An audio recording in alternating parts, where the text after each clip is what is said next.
Welcome and good morning. I'm going to get started with this training session. It's 10 o'clock a.m. And this meeting is being recorded. Welcome again. My name is Niquelle Allen. I'm the Director of Open Government. Thank you for joining us for Day 3 of Ethics Week, sponsored by the Board of Ethics and Government Accountability, or BEGA. Today, we are exploring the government accountability function of BEGA regarding openness and transparency in government, which is covered by the Office of Open Government, which I am leading. The district government has an obligation to make its operations open to the public and transparent, and that's what we're talking about today. We ensure this transparency through the Freedom of Information Act, or FOIA, and the Open Meetings Act, or OMA. Our webinars today will provide instruction on these topics. We'll begin with a FOIA webinar on DC litigation, DC FOIA litigation, FOIA appeals, affidavits, and cases. As FOIA officers and government officials, employees, our decision-making process regarding FOIA may be challenged in court regarding access to government records. So this first webinar describes that process and also gives an update on FOIA cases and FOIA litigation. Our next webinar will be on Open Meetings Act compliance. In that session, we'll cover best practices for Open Meetings Act compliance and tips and tools for accomplishing meetings that follow the OMA. And we will end the Office of Open Government's webinars with instruction on parliamentary procedure, specifically Robert's Rules of Order. That last seminar, webinar is open to the public, but it will focus on DC specific meetings. This webinar will provide guidance on how to use Robert's Rules of Order to make your meetings flow in an orderly and organized fashion. Please note that by the close of business today, you will receive the PowerPoint slides and other presentation materials, as well as a confirmation of your attendance from Senior Attorney Asia Stewart Mitchell. If you don't receive the slides by Friday or the information and confirmation by Friday, please email bega.training, training, @dc.gov. Thank you for attending and for participating and for your commitment to openness and transparency. So we're going to start with the first FOIA webinar, which you see on the screen, which is DC FOIA litigation. Next slide. The instructors today are myself, Niquelle Allen, the Director of Open Government, and Sheree DeBerry. She is Attorney Advisor with the Office of Open Government. Ms. DeBerry has extensive experience in FOIA, and she is also our resident expert in privacy. So I hope you'll enjoy this presentation. We will be monitoring the chat for questions. We'll try to address them throughout the presentation, but we'll have another Q&A opportunity at the end of this session. Next slide, please.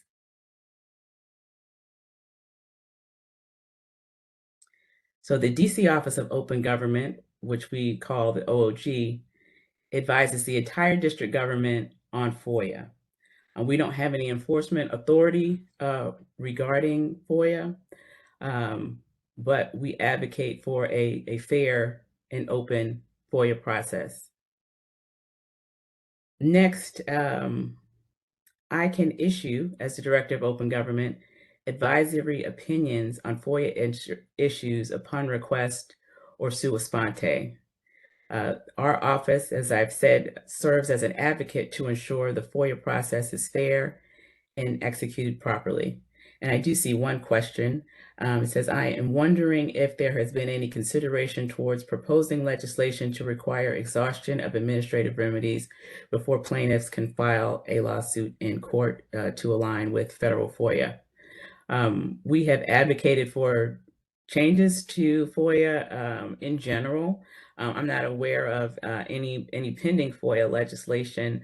That is something that we are looking to do is to propose to the DC Council changes to DC FOIA. And there are several areas where DC FOIA could and should align with federal FOIA, and those are some of the recommendations that we will be making.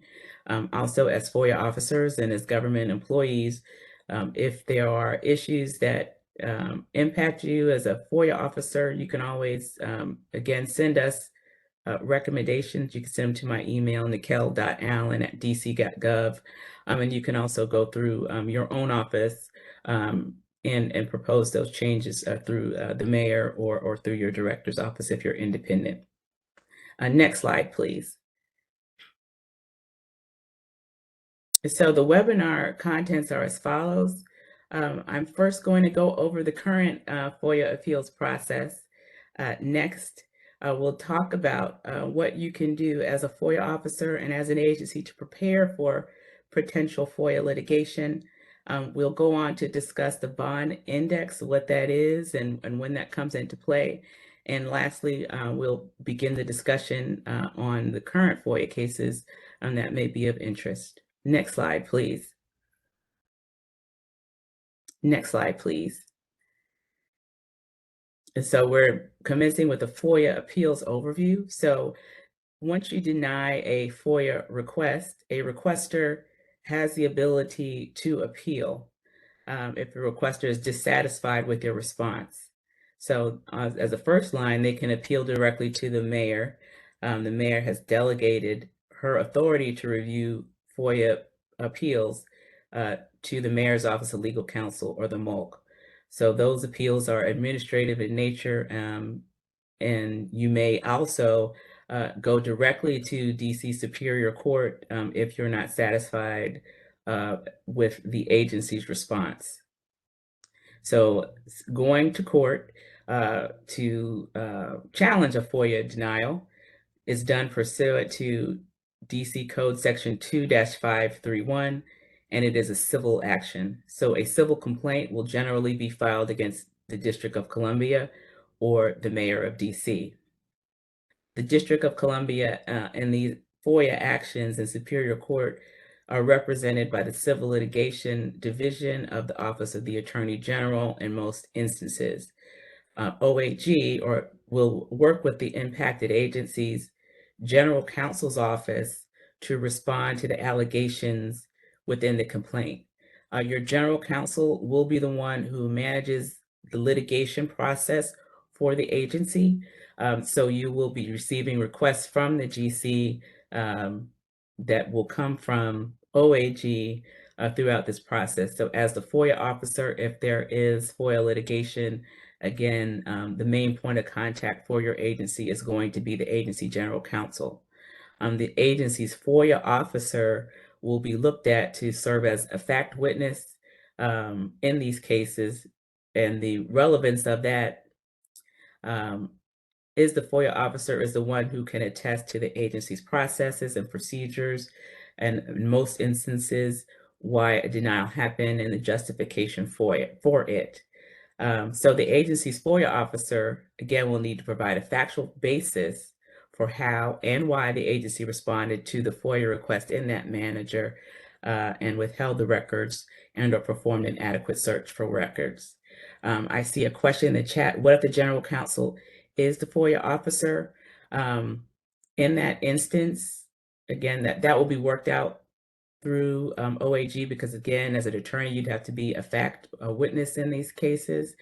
So I would assume in that instance, the attorneys at OAG would take a more active role in doing the legal portion as opposed to the general counsel. It will probably still, you'll be the first line of communication. But again, you would be responsible for being that fact witness, respecting what happened in the FOIA denial and the FOIA process. Next slide, please. Next is preparing for potential FOIA litigation. Next slide.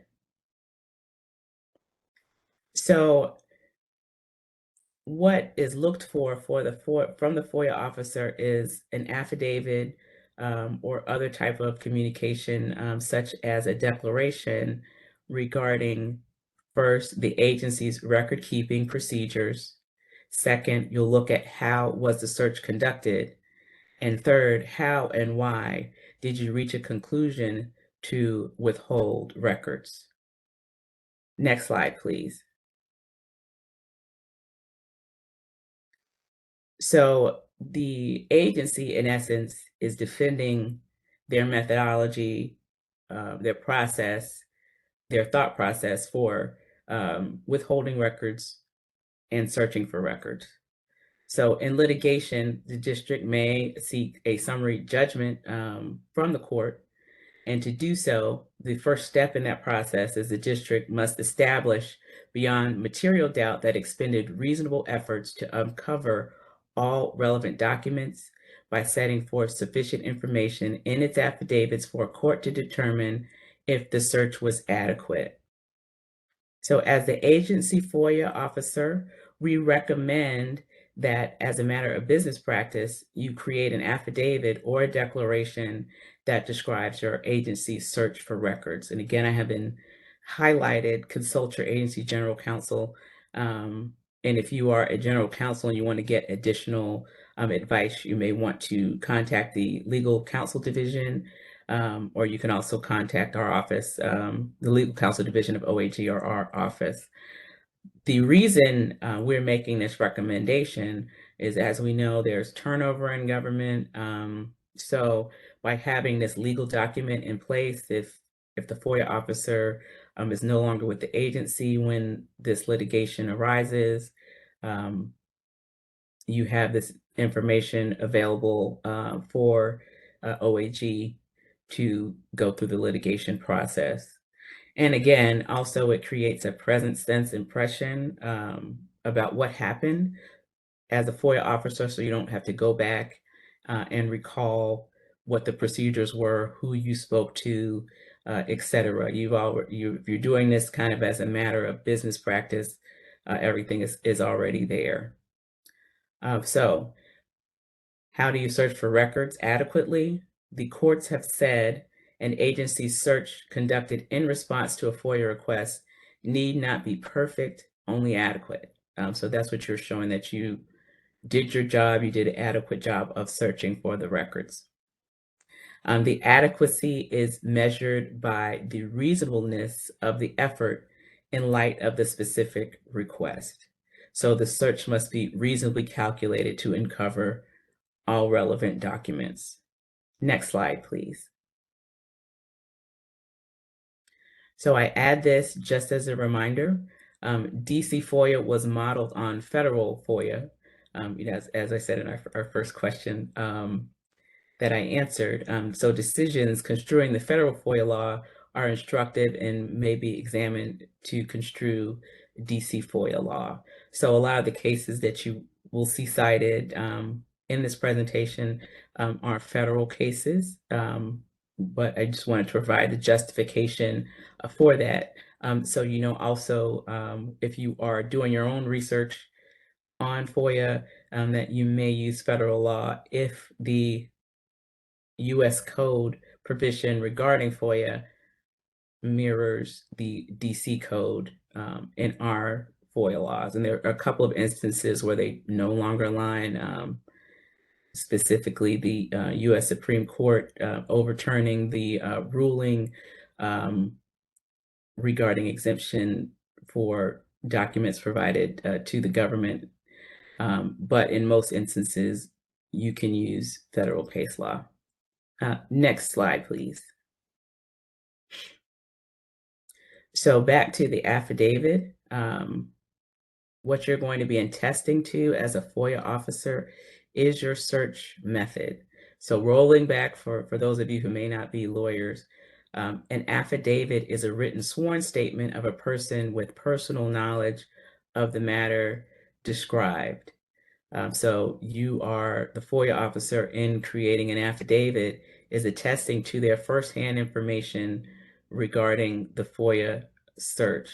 So you are attesting to your process, what you did, who you spoke to, how long it took, things of that nature. An affiant in a FOIA matter must attest to the information related to the agency's defense in a FOIA case. So again, just going back, the attorneys are looking to justify the reasonableness of the search. So from your perspective, you're laying out exactly what you did. You can lay out why you did it, what's the agency's process, and things of that nature. Next slide, please.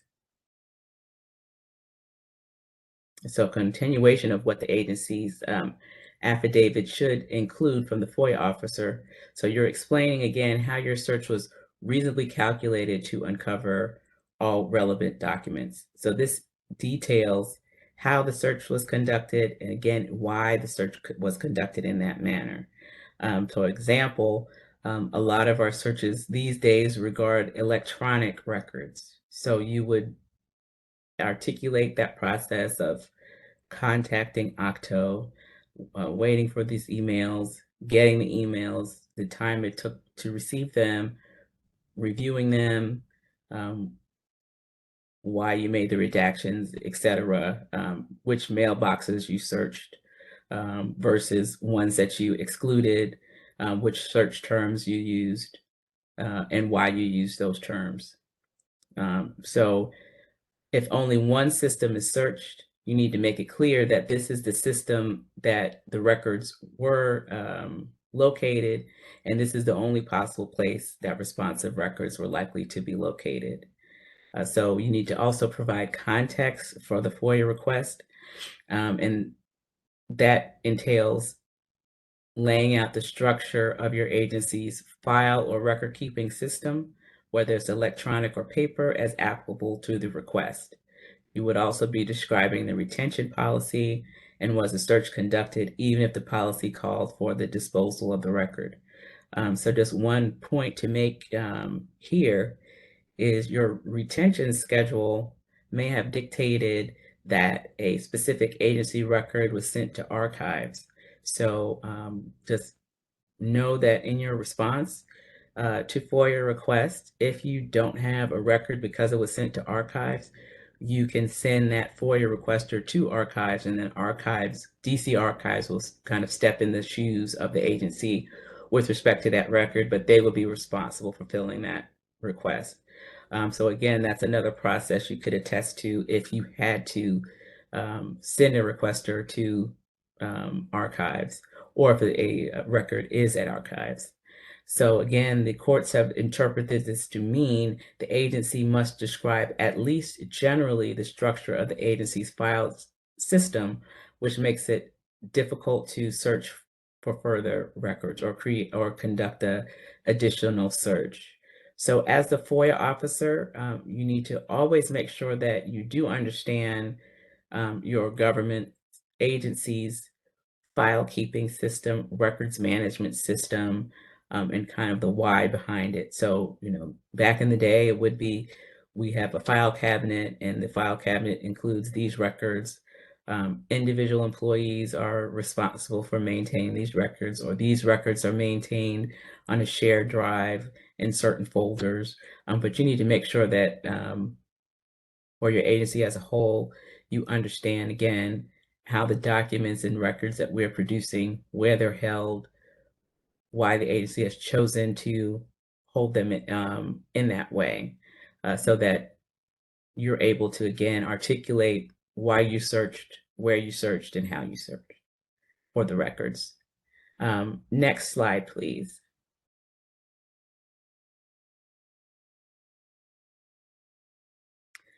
So I mentioned, in addition to the affidavit, or in supplementing the affidavit, you could do an agency declaration. So a declaration is a written statement submitted to a court which swears under penalty of perjury that the contents are true. I'm seeing some questions in the chat, so I'm going to try to address those before I move forward. let's see, should we be creating an affidavit even if there's not litigation or challenge? If so, what is the best format you advise to do it? Yes, you can create an affidavit even if there's not litigation or challenge. Again, just as a matter of business practice. And the best format that I advise is just numbered paragraphs that address the process for the FOIA request. Again, those who, what, when, where, why questions. And now, again, an affidavit is a sworn document, so that would require you to have a notary. So that's what I'm getting ready to get into now. If you don't want to go so far as to do an affidavit, a declaration may be specific. But again, if you are not an attorney, you should consult with your agency's general counsel on creating an affidavit or declaration. And the next question I see is, will the slides be made available following the presentation? Yes, our supervisory attorney advisor, Asia Stewart Mitchell, will be sending you an email at the end of the presentations today that shows that you attended, and also will have all the copies of the slides from the presentations that you attended. So back to agency declarations, and thank you for your questions, everyone. So as a substitute for an affidavit, you could do a declaration. So again, a declaration is a written statement that swears under penalty of perjury that the contents of the declaration are true. Similar to an affidavit, it sets forth the factual assertions of the person signing it, but it's not notarized. So maybe easier to do a declaration because of that last piece, because you don't have to get the declaration notarized. So again, they are official written statements by the FOIA officer or record management personnel. Some agencies have a record management officer who conducted a search for responsive records, and they'll explain the nature and the scope of their search parameters. So I've listed a case here, Shapiro versus U.S. Department of Justice. That court reaffirmed that conclusory declarations explaining non-responsiveness determinations will not support summary judgment for the agency. The court's holding in this case appears to pave the way for an argument that an agency must offer a non-conclusory explanations for situations in which there is a hit for a search term, for example, a discrete keyword search, and the documents are later deemed to be non-responsive. Next slide, please. So now we're going to talk about the Vaugh Index. A lot of people have probably heard of this. This is a litigation specific document. This is a document that is not necessary to put together before you're actually in litigation, but just keep in mind, especially if you have a large production, that if a matter goes to court, that a court may require a Vaugh Index. Again, that Vaugh Index request would go to the Office of the Attorney General, and that would fall back to the agency to create the index. You won't be out here alone in this process. You should not be the civil litigation attorney, the assistant attorney general who is responsible for the case would be walking you through this process, helping you to produce this index should you be required to make one. So a Vaugh Index in general is an index, a summary that will allow the court to make rational decisions without reviewing the documents. It will help produce a record that will make the court's decision capable of meaningful review of the records in controversy. It will allow the plaintiff to argue the case adequately without actually viewing the withheld records. So again, a lot of these privileges that we assert, if you make those available, it destroys the privilege because it's been seen by a party who was not meant to see it. Next slide, please.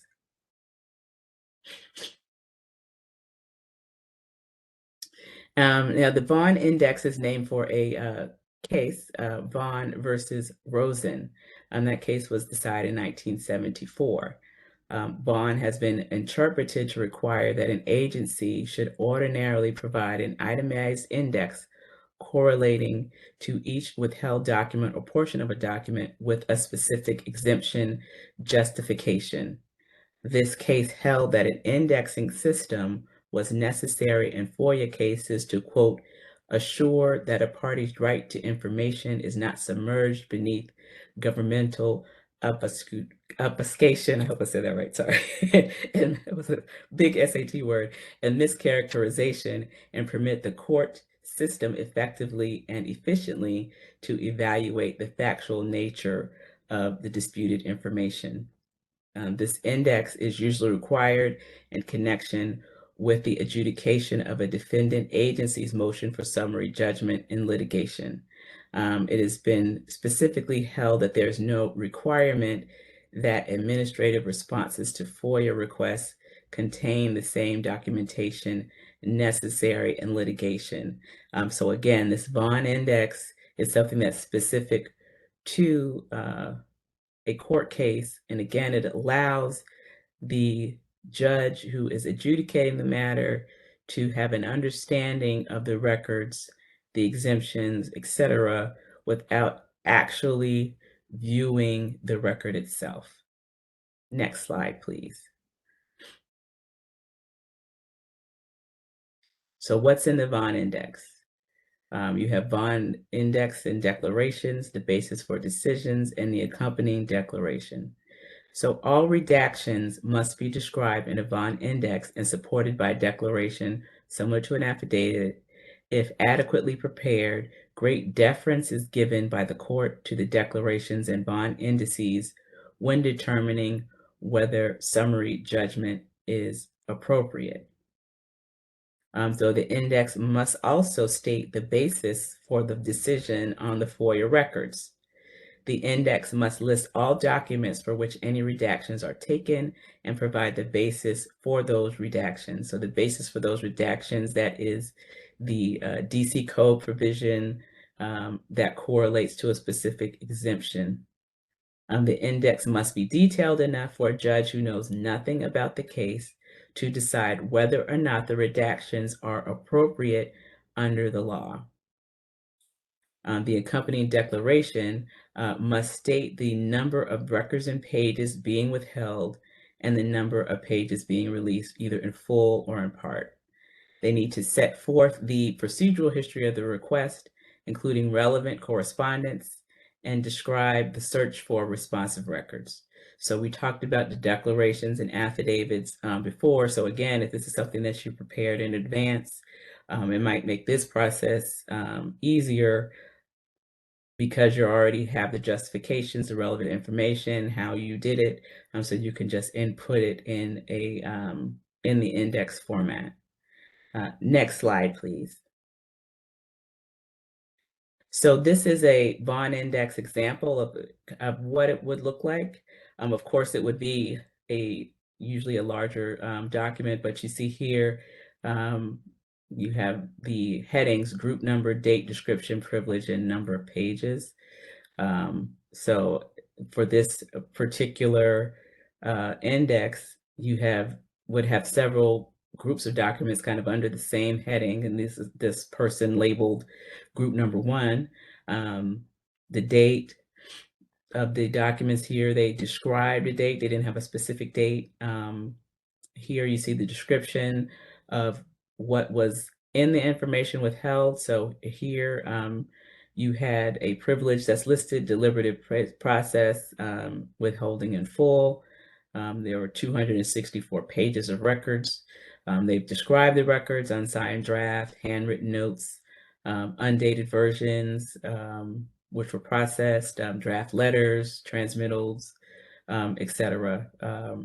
So again, if litigation comes to the point where you are required to create a Vaughan Index, you would do this with the assistance of your agency general counsel and with the attorneys who are representing the district in FOIA litigation. Next slide, please. All right, I'll turn the presentation over to Attorney Sheree DeBerry. She will be going over three cases, three recent FOIA cases in DC FOIA, and I'll turn it over to her now. Thank you, Niquelle. Our office follows District of Columbia Freedom of Information Act cases, and today we will discuss three of those cases. We have TPM versus the District of Columbia, Esoteric Pavlik and Millian, LLP versus the District of Columbia. We'll discuss Judicial Watch versus the District of Columbia, as well as Phillips versus the District of Columbia. Next slide, please.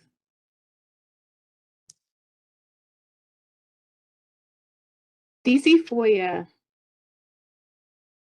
has a provision, a proactive disclosure provision, which requires district agencies to make certain categories of information available online. And that is without a Freedom of Information Act request, without a written request. For example, minutes of meetings, staff manuals and instructions, statements of policies, as well as budget-related documents should be proactively disclosed on a government website. This provision in DC FOIA may be found at DC Official Code Section 2-536, and this is titled Information Which Must Be Made Public. And this is what TPM based their case on.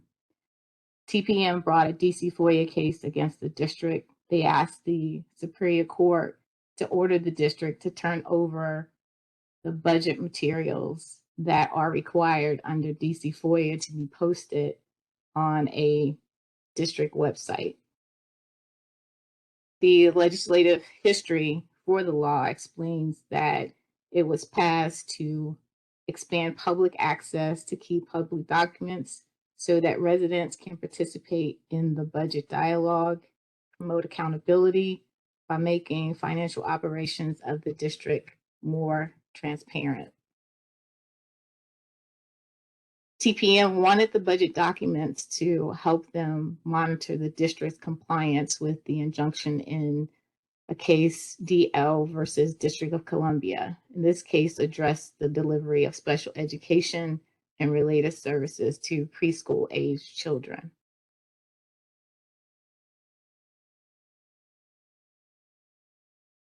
Next slide. I'm sorry, Kevon. Move back. I'm sorry. I'm looking at. Can you go back? I'm sorry. The district asked the court to dismiss the case. The district argued that the documents were exempt from disclosure under DC FOIA, or in the alternative, the district asked the court to invalidate the statutory provision at issue rather than order the mayor to comply. The council also filed an amicus brief which supported TPM. The council called for the release of the documents requested.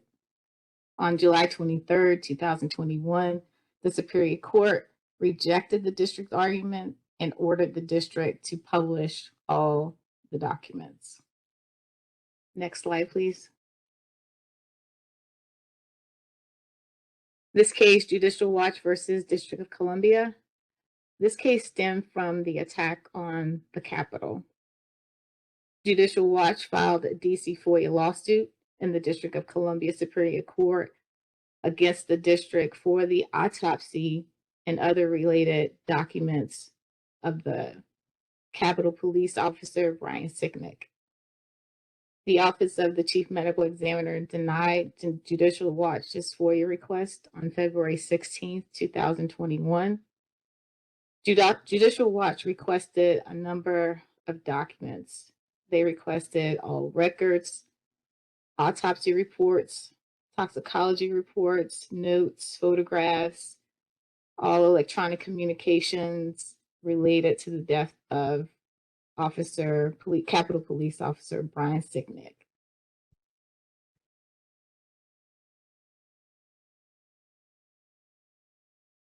OCME also denied access to certain documents and they used the privacy exemption, the investigatory records exemption, as well as other exemptions to withhold the information. The MOLC affirmed OCME's denial, but they remanded OCME's decision to withhold electronic communications. And on March 19th, 2021, Judicial Watch filed the complaint in Superior Court seeking specific performance from OCME.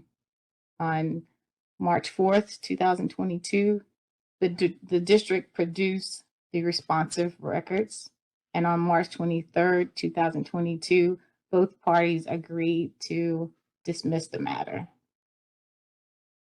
Next slide, please. Here we have Amy Phillips versus the District of Columbia. Criminal defense attorney Amy Phillips, she alleges that the Metropolitan Police Department maintains a watch list of FOIA requesters. The list names requesters who may use the District of Columbia FOIA to harm or possibly embarrass MPD. This matter was brought under Section 1983 for violation of her civil rights. Attorney Phillips alleges the requesters on the watch list may be charged fees where others may obtain the information for free. She also alleges that the requesters on the list may also have their request delayed or actually denied. Phillips also alleges that the MPD has subjected her to delays and denials of DC FOIA requests, and she believes that they will continue to do so. Attorney Phillips' DC FOIA requests have embarrassed the Metropolitan Police Department, and future requests may also embarrass the Metropolitan Police Department. The district moved to dismiss the case due to a lack of standing was the first argument, lack of constitutional error. And the district also stated that Phillips did not allege a municipal policy or practice caused a constitutional tort. The district's motion to dismiss was denied. The district denied or pleaded insufficient information to admit or deny all material allegations in controversy and asserted affirmative defenses. The district court issued a discovery schedule and set a post-discovery status hearing for March 16th, 2023. So this case is continuing. And for each case that was described, we have listed the complaints, and you'll be able to click on the link once we send the presentation out to you all. Next slide.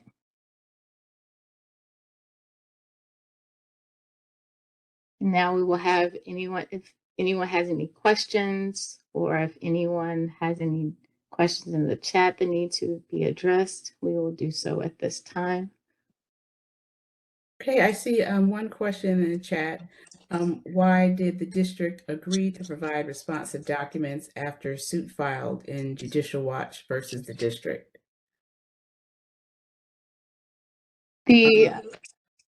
Go ahead. Initially, the court did not. The court agreed with OCME. The court remanded back to OCME. They wanted them to review the electronic communications and probably a number of emails involved in the case. And the OCME did go back and review the emails. They redacted the proper information. They handed the information over. And at that point, that's when the parties decided to settle. We have another question. What was the reason for the court requiring the provision of the autopsy records in the police case? Did they not agree with the privacy exemption cited, or did the agency just decide to provide it before the matter was decided? Well, the privacy exemption was upheld. Those information, the only information that OCM provided was the electronic communications, and the other information was the Superior Court agreed with OCME that they should not be disclosed to the public. So that was the electronic communication, the emails were the only things that were provided. And I have not looked at the information, but I'm pretty sure that if there was anything related that was personal, dealing with the autopsy requirement, they probably use the exemption to redact anything that they didn't want disclosed in those emails as well. Okay, we have another question. Is there any guidance on providing some responsive documents if the agency can't provide the entire record timely? In these instances, I would again recommend contacting the requester and negotiating a release time. So again, if you can't provide the entire record timely, I'm assuming this is a large production. In that instance, you will have automatically taken probably extension, which is usually not sufficient time. But you can work out with the requester kind of a schedule for the rollout of the documents. That's something that you'll pretty much be negotiating with them. I mean, it is a denial, so they could still appeal, but normally from our experience, we've seen that, when you're having discussions with the requester, and again, if you have a schedule with them and you stick to the schedule, even though it may be outside of the time frame, then that's preferable. And again, if you can't provide the entire record, yes, I think it would be appropriate for you to work out a schedule and say, we're still reviewing it, but we're going to send them to you on a rolling basis as we make decisions regarding the exemptions that may apply.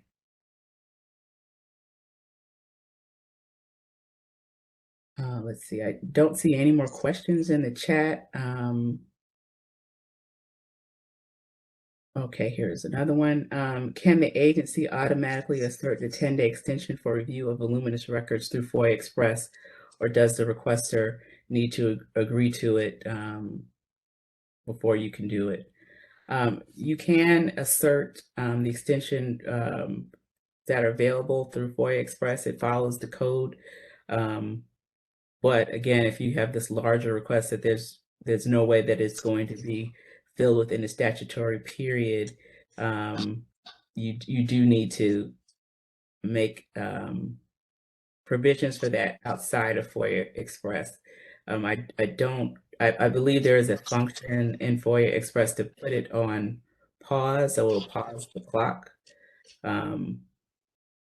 But it's one of those things, I believe in FOIA requests, you would need to put that in the notes that are in there for why you're doing it, because the statute is kind of baked in, so those are automatic timeframes, and the system will only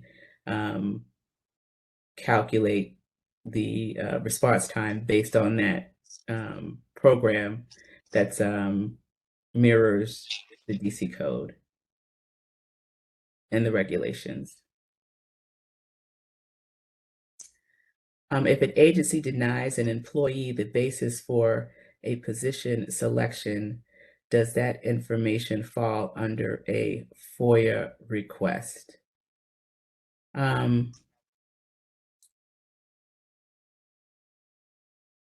It could. It's one of those that you may have to talk to me about offline, and I can get more details. But it could be treated as a FOIA request, but that would fall under an exemption to FOIA. So you would not necessarily have to release that information to the requester, but again, you would justify it, withholding it based on under one of the FOIA exemptions that may be applicable to that situation.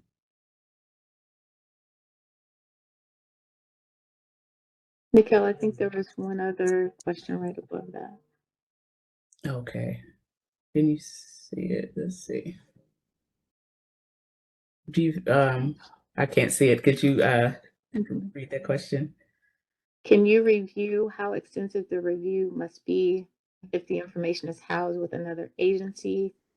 Is the FOIA officer required to obtain the information from the other agency? Thank you for that question. The proper thing to do in that instance is to deny their request because you do not maintain those records. As a courtesy, forward it to the agency that is the custodian of those records, because you cannot process another agency's FOIA request. That other agency's FOIA officer needs to do so. So when I was a FOIA officer, when I worked for the Office of Chief Technology Officer, I got those a lot.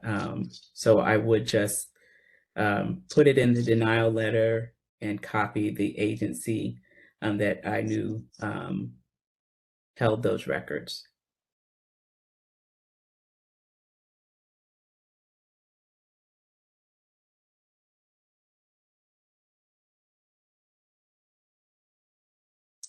It says, what if it's for an agency record like Office of Contract Procurement, but your agency has a copy of it?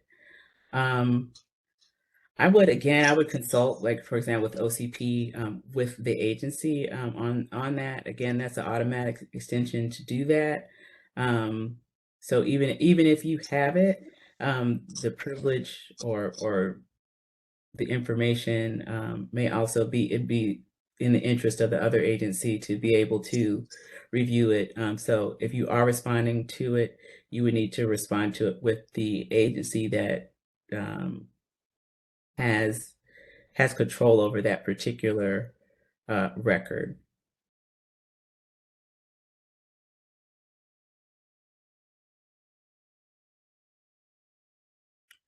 Okay, I'm not seeing any additional questions in the chat. If you all have other questions, if you're pondering this and you would like us to assist you with anything, you can always reach out to our office. Our general mailbox is opengovoffice@dc.gov, or you can email myself or Attorney DeBerry directly. Our contact information is in the presentation, and we're happy to help you with responding to FOIA requests or any additional just questions you may have. Someone had a question about legislation. If there's something that you would like to see changed, again, you could forward that type of information to our office, and we will consider it and work with you to try to get that done as well. So this is the end of this presentation.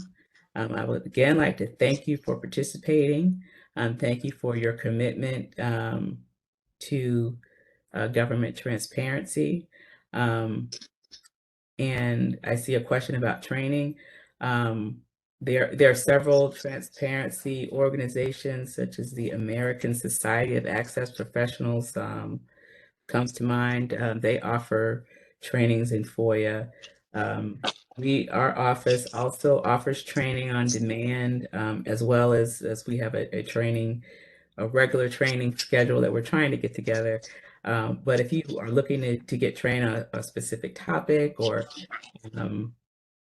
you would like us to host a training for your agency, please let us know. We're happy to do that, and we'll get that scheduled.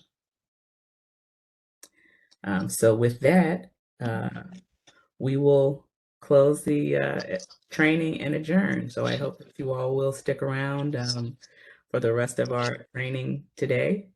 And again, thank you for all you do, and we will see you soon.